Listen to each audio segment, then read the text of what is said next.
किसी भी राज्य के वित्त मंत्री बैठे, लेकिन फैसला और फैसले के लिए जवाबदेह और जिम्मेदार तो वित्त मंत्री को, आपकी सरकार को ठहराया जाएगा।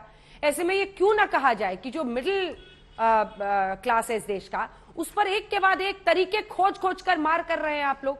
ये 5% टैक्स का इजाफा तो है ना उनके लिए।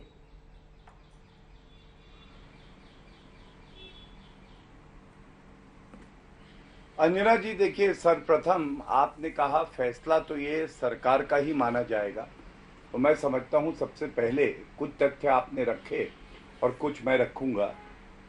ये जितने भी फैसले होते हैं जीएसटी के टैरिफ दर को तय करने के लिए, ये जीएसटी काउंसिल में होते हैं और इसमें जो विभिन्न राज्य हैं इनका 2/3 वेटेज होता है। हाँ। और जो केंद्र की सरकार है उसका 1/3 होता है।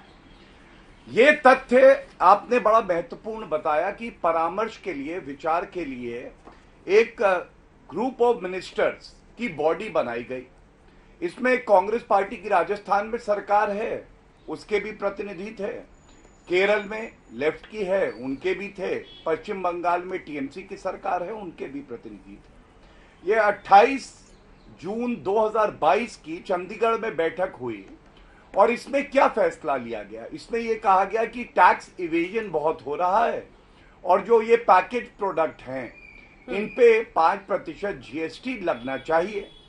तो पहला सवाल तो ये आता है कि जब ये ग्रुप ऑफ मिनिस्टर्स बना ही इसीलिए था कि यहां अपने विचार रखें। मैं तो कांग्रेस की प्रवक्ता यहां बैठी हैं, टीएमसी की भी प्रवक्ता हैं, इनसे पूछना चाहूंगा वो आपत्ति दिखा दें जो दर्ज करी गई। दूसरी बात, इस सिफारिश को जीएसटी काउंसिल में रखा गया और जीएसटी काउंसिल ने भी इस पे सर्वसम्मति से, किसी ने भी इसका विरोध नहीं किया और मोहर लगा दी। अब दूसरा सवाल यह आता है कि एक और मौका आपको मिला था, आपने क्यों नहीं इस पे आपत्ति दर्ज करी है? आपको यह बताना चाहिए। यह तो वही बात हुई कि अंजना ओम कश्यप जी जब एडिटोरियल मीटिंग हो चैनल के अंदर चुप रहे और बाहर आके जब अपना शो चल रहा हो तो कहें कि नहीं, आज तक की मैं पॉलिसी से सहमत नहीं हूं। जब सर्वसम्मति बन गई तो इसका मतलब है कि हम लोग सब इस बात से सहमत हैं। तीसरी बड़ी बात, जब प्री जीएसटी एरा था, अंजना जी, क्या ये पहली बार जो ये अनाज है, दही है, इस पे टैक्स लगाया जा रहा है? नहीं, इससे पहले वैट लगता था। और मुझे ये बताना पड़ेगा कि पंजाब में कांग्रेस की सरकार थी, 5.5% वैट इन्हीं आइटम और चावल पे लगाती थी।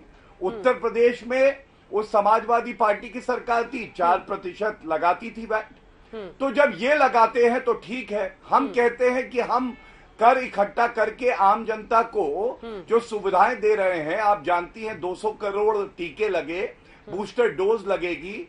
2 साल तक एक संकट का समय था, लेकिन भारत मजबूती से उसका सामना करता रहा। 80 करोड़ लोगों को मुफ्त राशन दिया गया। ये जो आम जनता का पैसा है उसी से किया गया ना। तो बात यह है कि अगर आपको विरोध करना था तो आपने ये ग्रुप ऑफ मिनिस्टर्स की बैठक में और जीएसटी काउंसिल में क्यों नहीं किया? और अगर किया तो यहां प्रमाण दे दीजिए। ठीक है, मेरे मन में 2 सवाल आए हैं आपके जवाब से, लेकिन थोड़ा सा इंतजार करूंगी। अन्य मेहमानों से सवाल करने के बाद आपके पास गौरव भाटिया जी मैं लौटूंगी। ये कोविड वाला मामला कब तक चलता रहेगा? टीकाकरण के लिए, उसके बाद लाभार्थी जो आप देते हैं, स्कीम देते रहते हैं, क्या तमाम सरकारें अपने अपने पेट स्कीम को जारी रखने के लिए आम आदमी से टैक्स वसूली कर रही है इस देश में? लेकिन सुप्रिया जी, ये तो मतलब दोमुहापन कहलाएगा ना। आप मीटिंग के अंदर कुछ और बोले आपके मंत्री और बाहर आकर आप लोग ज्ञान दे कि तो गब्बर सिंह टैक्स आ गया। लेकिन अगर ऐसा है तो फिर वहां पर क्यों नहीं जय और वीरू मोर्चा संभालते हैं? क्यों नहीं मीटिंग के अंदर बोलते हैं कि ये गलत हो रहा है, मत कीजिए ऐसा? करीब 3.25 भाजपा के प्रवक्ता ने बोला और 14 थ्रेड की ट्वीट निर्मला सीतारमण जी को करनी पड़ी जीएसटी काउंसिल के डिसीजन के बाद। आपके डायरेक्ट सवाल का सबसे पहले तो मैं एक वीडियो दिखाकर डायरेक्ट जवाब दे देती हूं। दोमुहेपन की बात, ये दोमुहापन प्रधानमंत्री मोदी जी की बात का है और मुझे लगता है हर देशवासी को यह सुन लेना चाहिए कि उन्होंने क्या कहा था। देश के प्रधानमंत्री हैं, 2019 में उनके क्या शब्द थे और 2022 में उनकी सरकार क्या कर रही है, पहले यह सुनना जरूरी है। 40 सेकंड की बाइट है, होपफुली आप अलाउ करेंगे। यहां तक कि पहले गेहूं, चावल, दही, लच्छी, छाछ इस पर भी टैक्स लगता था। आज ये सब जीएसटी के बाद टैक्स फ्री हो गए। तो और बड़ी खबर आप जान लीजिए। तो ये बोल रहे हैं देश के प्रधानमंत्री मोदी जी कि पहले जो था वो टैक्स लगता था, अब सब टैक्स फ्री हो गया 2019 में। 2022 में फिर से सब पर टैक्स लगा दिया कि दो मुहा ये होता है। यहां पर बोला गया कि काउंसिल में कुछ बात हुई और बाहर आके कुछ बात हो रही है। दो चार सवाल समझना और जीएसटी काउंसिल कैसे काम करती है जानना जरूरी है।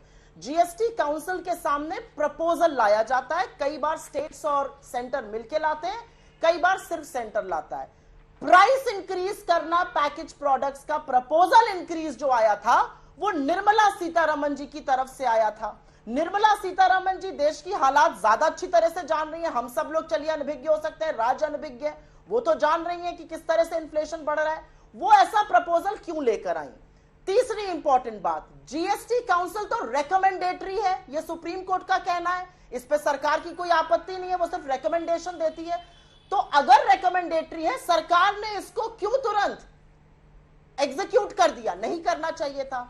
लेकिन सबसे बड़ी बात आपके दर्शकों के लिए जाननी जरूरी है, क्योंकि 14 थ्रेड की ट्वीट में और जो भारतीय जनता पार्टी के प्रवक्ता कह रहे हैं, यह नहीं बताया जा रहा है कि अगर कोई पैकेज प्रोडक्ट 25 किलो तक है, चाहे वो चावल आटा जिन जिन पर लग रहा है जीएसटी, दही पनीर, अगर 25 किलो तक है तो 5% जीएसटी लगेगा। लेकिन अगर 25 किलो के ज्यादा है तो 5% जीएसटी नहीं लगेगा। अब आप मुझे ये बताइए कि गरीब आदमी, लोअर मिडिल क्लास आदमी जो डीमार्ट जैसे स्टोर्स में जाकर ये पैकेज प्रोडक्ट खरीदता है, लूज आइटम अब सिर्फ पीडीएस वाले लोग लेते हैं, लूज आइटम अब कोई नहीं लेता है पूरे देश में। अगर बड़े बड़े स्टोर्स में छोटे लोग जाकर ये लेने की कोशिश करते हैं, वो 10 किलो आटे की बोरी लेते हैं, 20 किलो आटे की बोरी लेते हैं, उनको 5% देना पड़ेगा। लेकिन जो धनाढ्य जाएगा, जो 25 किलो से ज्यादा का लेगा, जो 25 लीटर से ज्यादा का लेगा, उसको जीएसटी नहीं देना पड़ेगा। एक टेक्निकल बात भी यहां पर बतानी जरूरी है। टेक्निकल बात क्या है? टेक्निकल बात यह है कि जो सरकार स्वच्छता का बहुत डींग हाँकती है, आप क्या ये कह रहे हैं कि पैकेज प्रोडक्ट क्योंकि हाइजीनिक होगा वो गरीब आदमी ना इस्तेमाल करे? गरीब आदमी को डिसइंसेंटिवाइज किया जाएगा, आप खुला ही लेते रहिए, उस पर टैक्स नहीं पड़ेगा। पैकेज पर आप टैक्स लगाएंगे 25 किलो तक, 25 किलो के बाद कोई टैक्स नहीं है। एक और बात कहना चाहती हूं और उसके बाद में अपनी बात बंद कर दूंगी।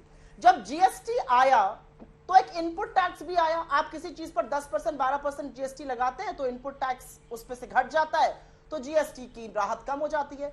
ये दही, लस्सी, छाछ, आटा, जिन चीजों का जिक्र प्रधानमंत्री जी कर रहे थे, इन पर कौन सा इनपुट टैक्स है, मैं ये जानना चाहती हूँ। लस्सी पर क्या इनपुट टैक्स है? और क्या आप गरीब को ये नहीं कह रहे कि तुम हाइजीनिक ठेले का खाते रहो, हाइजीनिक खाने का हक सिर्फ धनाढ्य का है, और वो भी अगर धनाढ्य 25 किलो से ज्यादा खरीदने की औकात रखता है तो वो टैक्स नहीं देगा। प्रधानमंत्री मोदी जी का ये जो वक्तव्य है, ये फिर से पूरे देश को सुनना चाहिए। मैं उत्तर दे कि दूंगा। पहले टैक्स नहीं था, अब कर दिया।